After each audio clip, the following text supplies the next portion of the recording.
The episode begins with young Jaime Reyes talking to his mother on the cell phone while skateboarding home. He promises to make it home before curfew and takes a shortcut through Cord Industries' parking lot. When he passes by, an explosion occurs in the building, which knocks Jaime down and sets his jacket on fire.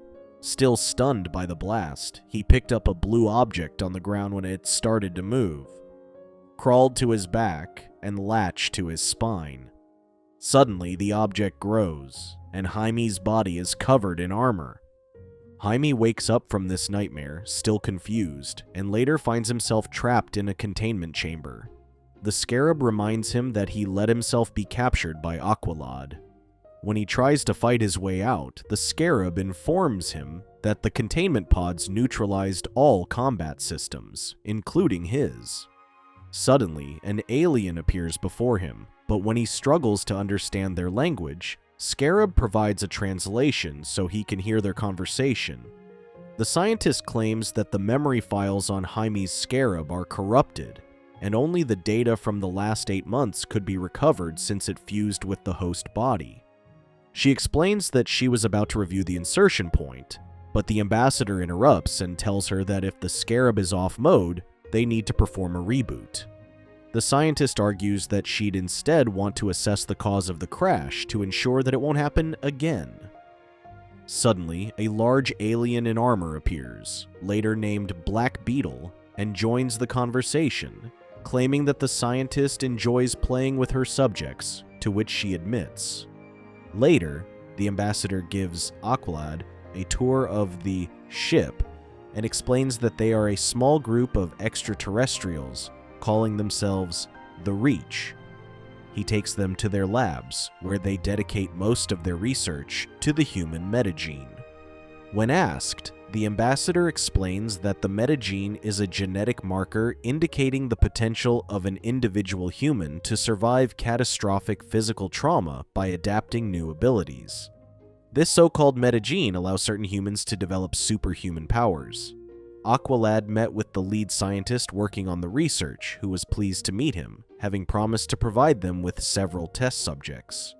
The scientist explains that they attempt to isolate the metagene by stimulating potentially dormant powers in average humans. When he sees Lagan in one of the pods, Aqualad claims that Lagan already has powers being an Atlantean. Still, the scientist argues that his powers are based on training and sorcery, of which, beyond that, he would then be your average Atlantean. They continue the tour into the part of the lab that studies test subjects with active metagenes and how they respond to various levels of stress. Aqualad was surprised to see Beast Boy and Impulse in containment pods subjected to high-voltage electricity. The scientist claims that the goal is to determine if their abilities can be extracted or duplicated. Aqualad understands their intention to weaponize the metagene. With that, his tour of the lab ends, to which Aqualad wonders, not having seen Blue Beetle in one of the labs that was shown. The ambassador claims Blue Beetle does not concern him or the Masters of the Light. Although he may be human, he is now of the Reach. The ambassador asks him where the new test subjects are, but Aqualad explains that they will soon be coming, and his best operative oversees the shipment. Jaime wakes up again, to which Scarab translates when the aliens start talking. The scientist expresses his disappointment and worries how the human beetle is the Reach's advanced operative if the Scarab refuses to function in mode. Black Beetle claims they can reboot but need a new host. He argues that although removing the Scarab will kill Jaime, they have plenty of host candidates on this planet, which he calls meat. Fuck, that doesn't sound good. Meanwhile, at a loading dock in Star City, Tigress oversees a new shipment of test subjects with a squad of Manta troopers. Batgirl, Robin, and Bumblebee see a cage of imprisoned teenagers and decide to sneak in as one of their prisoners. They let themselves be captured, and the Manta troopers put them inside pods and took them to ship underwater. Nightwing, Wonder Girl, and Miss Martian follow them in a camouflaged bio-ship. Nightwing claims they must be taking them to where Lagoon Boy and the others are, But when Wonder Girl asks how he can be so sure, he says it is just wishful thinking. Wonder Girl asks him how he came to know about the shipment, to which Nightwing explains that Aquaman came across the intel while searching for Lagan. When a ship comes to a stop, they get a closer look at it, to which Wonder Girl claims the design reminds her of Blue Beetle. Miss Martian goes on to infiltrate the ship undetected using her powers. She reports that the inside looks like some docking bay when Aqualad suddenly walks in. She worries he'd blow their cover, but Nightwing claims he won't be looking for her and reminds her not to attract attention. She ventures deeper into the ship and finds Beast Boy and Impulse. Batgirl reports that she has eyes on Lagoon Boy and what appears to be Shimmer from the cult of the Cobra. Batgirl worries that an escape now would alert the enemy, mainly since they have not yet found Blue Beetle. Nightwing orders them to escape and free the others worried they'd need rescuing if they don't move. Miss Martian then frees Beast Boy and Impulse, but Impulse quickly escapes to search for Blue Beetle by himself.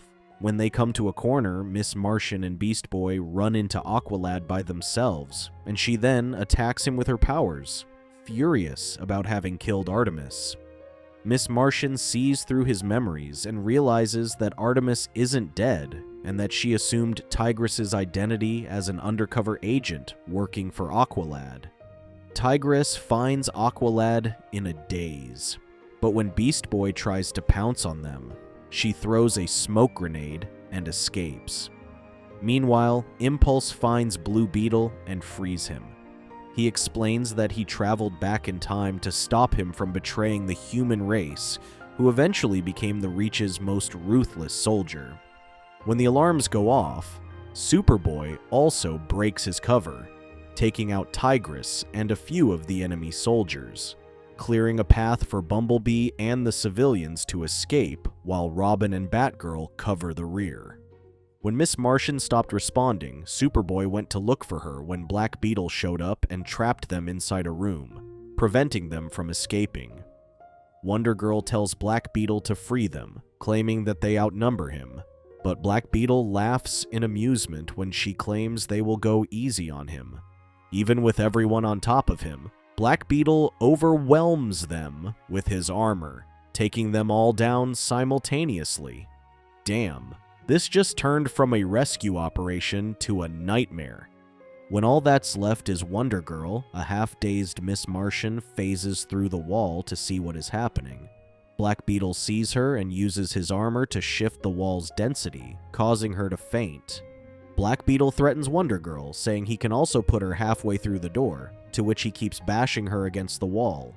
Impulse and Blue Beetle catch up to Beast Boy and Miss Martian, stuck at a dead end. Blue Beetle uses his armor to open the door and discovers everyone else is defeated except for Batgirl, who was busy fighting against Shimmer. Scarab tells Jaime Reyes that he has not recovered yet and suggests he grant Scarab complete control of the armor and all weaponry, to which he agrees. With Blue keeping Black Beetle busy, Batgirl tells Nightwing to head to the helm so they can make a quick exit as soon as they pull everyone to the hatch. Shimmer inadvertently makes a hole in the ship and the hull floods. When Impulse tries to go back for Blue Beetle, he gets taken out when a surge of water knocks him back down. Batgirl asks Nightwing to seal the hatch, worried the hull will get flooded. Beast Boy is concerned that they are leaving Blue behind, but Batgirl argues that they can't help him if they drown or are crushed by the pressure at that depth. Left in a face-off against Black Beetle, Blue fires a charged attack, and the impact sends him flying outside through the hole Shimmer made. Lagoon Boy returns for Blue Beetle, unconscious and floating in the water. They were able to return to the ship in one piece before it escaped to the surface. The team celebrates their victory, having rescued everyone from the enemy. Back at the Watchtower, Nightwing reports to Captain Atom, who suspects the Reach must have already moved their ship. He worries that they also have to figure out the Beetle connection. He tells him they can now tell of the world that the Reach's secret invasion is no longer hidden. Aquaman walks in on them and claims it is an understatement. He then pulled out the news, where reports of an unknown alien ship appeared above the United Nations headquarters in New York City. The reporter states that a small group of extraterrestrials called the Reach have just made diplomatic relations with the humans. G. Gordon Godfrey from GBS News claims that this should be how aliens come to Earth, knocking on front doors and not sneaking in the back, taking a shot at the Justice League, which had alien superheroes. Nightwing worries that the Reach have beaten them to it before they could warn the public. Aquaman claims this could be a good thing. This way, they'd know where and against whom they're up. Little did they know that underneath the surface and deep in the Mariana Trench, dozens of Reach spacecraft have gathered awaiting orders. Shit, that's gonna be one fucked up battle. Thank you for watching. Check out these other videos, and make sure to subscribe and tap the bell to be notified about our latest videos. See you next time.